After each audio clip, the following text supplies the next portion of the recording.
तो स्वागत है आप सभी का स्टेट पीसीएस क्लासेस में और डेली करंट अफेयर के सेशन में। तो आज हम डिस्कस करने वाले हैं 16 अप्रैल के इम्पोर्टेंट करंट अफेयर्स के क्वेश्चन को। तो चलिए आगे बढ़ते हैं और पहला क्वेश्चन देखते हैं। पहला क्वेश्चन है कि 1963 के बाद पहली बार किस कंपनी के यान से सभी महिलाओं वाले चालक दल ने अंतरिक्ष पर्यटन किया है। तो ये जो है कौन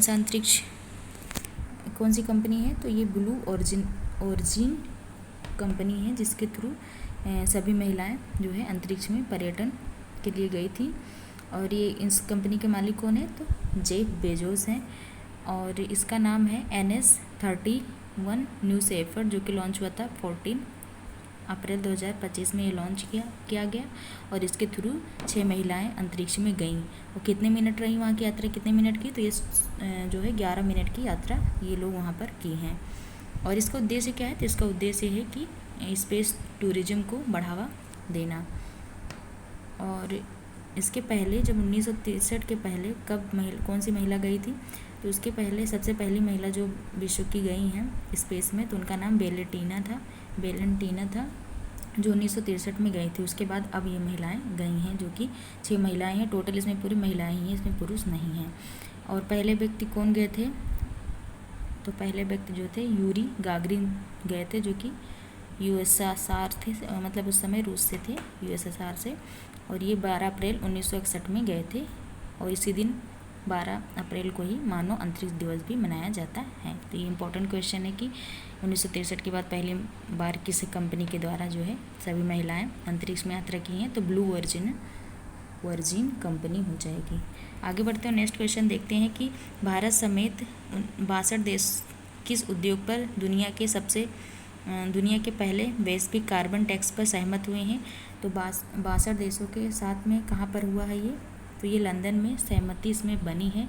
और किस लिए है, तो ये नौवहन उद्योग के लिए है। इससे क्या होगा कि उद्देश्य है इसका कि कार्बन उत्सर्जन कम करना इसका उद्देश्य। और यहाँ पर ये बैठक क्यों हुई, क्योंकि IMO की अंतर्राष्ट्रीय समुद्री संगठन के जो हेडक्वार्टर है वो लंदन में है, इसीलिए यहाँ पर वहाँ पर ये सहमति बनी है। और देखते हैं इम्पोर्टेंट है कि इंडिया का नेट जीरो कार्बन एमिशन का उद्देश्य लक्ष्य कब तक है, तो इसका लक्ष्य भारत का 2070 तक है कि जीरो एमिशन मतलब कार्बन का जीरो एमिशन कब तक लाना, 2070 तक। नेक्स्ट क्वेश्चन है कि देश का पहला पूर्ण डिजिटल साक्षर राज्य कौन बनेगा, तो बन चुका है केरल जो है पूर्ण डिजिटल साक्षर राज्य बनेगा। इससे क्या होगा कि वीडियो कॉल और इंटरनेट के द्वारा गवर्नमेंट की सर्विस का लाभ यहाँ के लोग उठा पाएंगे। और 2022 में केरल ने केरल कार्यक्रम लॉन्च किया था, जिसके थ्रू यह आज जो है सफलता प्राप्त हुई है। पहला पूर्ण डिजिटल साक्षर राज्य बन चुका है केरल। इंपॉर्टेंट क्वेश्चन है, ये से क्वेश्चन जो है ROR PCS जो है एग्जाम में पूछा जा सकता है।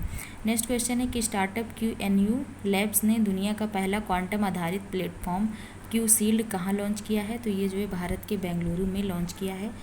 और ये जो है 14 अप्रैल को वर्ल्ड क्वांटम डे भी मनाया जाता है।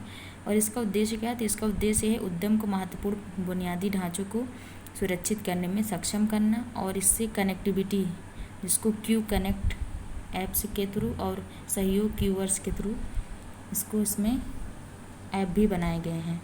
और QPI और AI इंडस जो है ये सुपर कंप्यूटर बनाया गया, जो कि भारत के सबसे शक्तिशाली सुपर कंप्यूटर में से एक है। किस कंपनी ने बनाया, तो इसको लॉन्च किया है QPI AI कंपनी इसको लॉन्च की है। इसका नाम QPI AI Indus super computer है। ये भी इम्पोर्टेंट, इसी के साथ में ये भी लॉन्च किया गया है, इसको भी याद रखिएगा। तो QN लैब्स दुनिया का पहला क्वांटम आधारित प्लेटफॉर्म है। QShield जिसका नाम है कहाँ पे हुआ लॉन्च किया गया, तो भारत में लॉन्च किया गया, भारत के बेंगलुरु ने इसको लॉन्च किया है। नेक्स्ट क्वेश्चन है कि ओबर्नडेल तीरंदाजी विश्व कप 2025 के पहले चरण में भारत ने कितने पदक जीते हैं, तो भारत के इसमें रैंक जो है 4th है। और 4 ही पदक मतलब 4 पदक जीते भी हैं, जिसमें से 1 गोल्ड है, 1 सिल्वर है और 2 ब्रॉन्ज है। तो गोल्ड जीतने वाले कौन कौन हैं, तो ज्योति सुरेखा प्लस ऋषभ यादव मिलकर जो है गोल्ड जीते हैं। गोल्ड ही इंपॉर्टेंट है। उसके बाद में पहले स्थान पर कौन रहा इसमें, तो पहले स्थान पर मैक्सिको है, उसके बाद जो है चाइना है, फिर तीसरे स्थान पर USA है और चौथे स्थान पर हमारा भारत हो गया। तो इम्पोर्टेंट क्वेश्चन। नेक्स्ट क्वेश्चन है कि प्रधानमंत्री नरेंद्र मोदी ने किस राज्य में दीनबंधु छोटू राम पावर प्लांट की तीसरी इकाई का शिलान्यास किया है? तो ये जो है हरियाणा के यमुनानगर में किया गया है।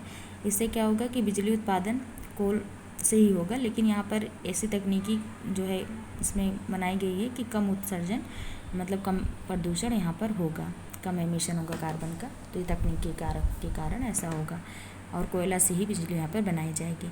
बेस्ट कोयला कौन सा होता है? तो एंथ्रासाइट प्रकार का कोयला जो है बेस्ट कोयला माना जाता है, जिसमें कार्बन की मात्रा बहुत कम होती है। और सबसे जो है बेकार कौन सा माना जाता है? तो बेकार जो है पीट माना जाता है, जिसमें कहते हैं कि 70% से ज़्यादा इसमें कार्बन पाया जाता है, इसलिए सबसे बेकार कोयला होता है। आगे बढ़ते हैं, नेक्स्ट क्वेश्चन देखते हैं कि भूमि सुरक्षा एवं पारदर्शिता सुरक्षित करने के लिए भू भारती पोर्टल किसने लॉन्च किया है? तो तेलंगाना ने भू भारती पोर्टल लॉन्च किया है। किसको रिप्लेस करके? तो धारणी पोर्टल को रिप्लेस करके ऐसा किया है। इसका उद्देश्य भूमि सुरक्षा प्लस भूमि रिकॉर्ड पारदर्शिता प्लस भूमि विवाद जो समझौता है उसके लिए किया गया है। तो याद रखिएगा कि भूमि पारदर्शिता सुनिश्चित करने के लिए किसने भू भारती पोर्टल लॉन्च किया? तो तेलंगाना ने लॉन्च किया है। अगला क्वेश्चन है कि फ्री स्टाइल शतरंज ग्रैंड स्लैम 2025 का खिताब किसने जीता है? तो मैग्नस कार्लसन जो है जीते, जो कि नॉर्वे से हैं। और हारा कौन है, मतलब विजेता कौन है? तो हिकारू नाकामुरा है, जो कि यूएसए से हैं। और भारतीय 5वें नंबर पर रहे हैं, इनका नाम क्या है? तो अर्जुन एरिगेसी जो हैं ये 5वें नंबर पर रहे हैं। और इनका खेल भी याद रखिएगा कि शतरंज से है। और होस्ट कहाँ पे हुआ है? तो ये फ्रांस के पेरिस में जो है होस्ट किया गया है शतरंज ग्रैंड स्लैम का। अगला क्वेश्चन है कि हैदराबाद में AIG हॉस्पिटल्स के चेयरमैन डॉक्टर डी नागेश्वर और रेड्डी को लीजेंड ऑफ एंडोस्कोपिक पुरस्कार से कहाँ सम्मानित किया गया है? तो ये जो है टोक्यो जापान में किया गया है। और आपको पता होगा कि जापान जो है पूरा द्वीपीय देश है, द्वीपीय कंट्री है। तो टोक्यो किस द्वीप पे है? तो होन्शु द्वीप पर टोक्यो बसा है। और इंडोस्कोपिक का काम क्या होता है, यूज क्या कहाँ पे होता है? तो इसका जो शरीर के आंतरिक अंगों की जांच के लिए होता है ये इंडोस्कोपी। ये भी याद रखिएगा, साइंस का क्वेश्चन बन सकता है। नेक्स्ट क्वेश्चन है कि चीता परियोजना संचालन समिति ने कूनो पार्क से कहाँ चीतों के हस्तांतरण की मंजूरी दी गई थी? कूनो पार्क में जो चीते लाए गए थे कहाँ पे लाए गए थे? तो 2022-23 में कहाँ से लाए गए थे? तो नामीबिया, जो कि कहाँ का देश है? तो ये अफ्रीका कंट्री का देश है, अफ्रीका महाद्वीप का देश है, जहाँ से कूनो पार्क में जो है चीते लाए गए थे। लेकिन यहाँ पर अब हस्तांतरण किया जा रहा है कहाँ से कहाँ तक? तो कूनो पार्क से किया जा रहा है गांधी सागर वन्यजीव अभ्यारण्य में इसको किया जा रहा है। ये भी कूनो पार्क भी MP में है और गांधी सागर वन्यजीव अभ्यारण्य भी MP में है।